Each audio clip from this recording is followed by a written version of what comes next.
معقول تخافيت؟ انت صياد كبير وقوي. لا تضحك علي يا عمو طاهر، أنا ماني صياد أصلا. القبطان الكبير والصيادين هن الصغار ولازم يضلوا معه.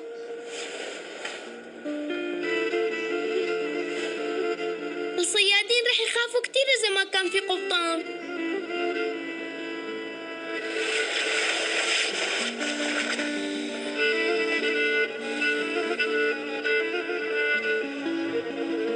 هلا بلح الحكي، شو رأيك ننزل على غرفة المحرك؟ يا عيني.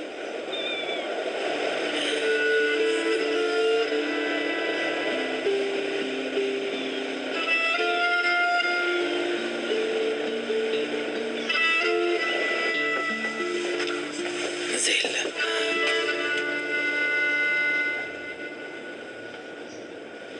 يلا تعا، يلا يا بطل.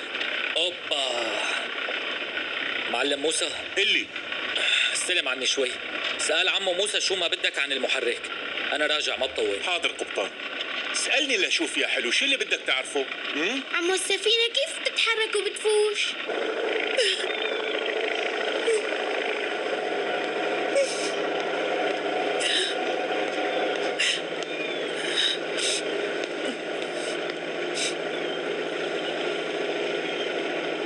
إن شاء الله يكونوا هدول دموع الفرح. ما فهمت. من قبل مو بكيتي وقلتي أنا حرة؟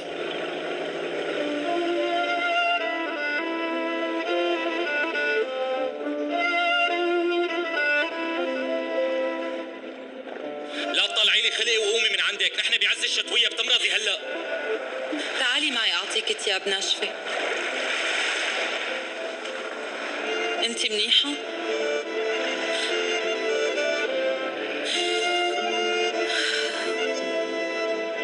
المهم حرة.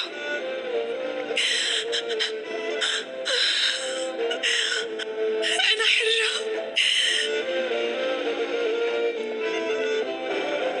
إيه معك حق، أنا حرة وبفضلك أنت هالشي كله. ولسه بروسيا رح تكوني حرة أكتر، وهنيك بتعملي علاقات قد ما بدك. إذا مزعوج كل هالقد روح سلمني لفيدات. مستحيل، ما بعملها. ترجعي بتلاقي شي واحد، وطبعا رح يصير يحاول يخلصك من فيداته ويخسر حياته. مو حلوة. برأيي حاجة تضحي بكل هالشباب بسبب هداك الواطي.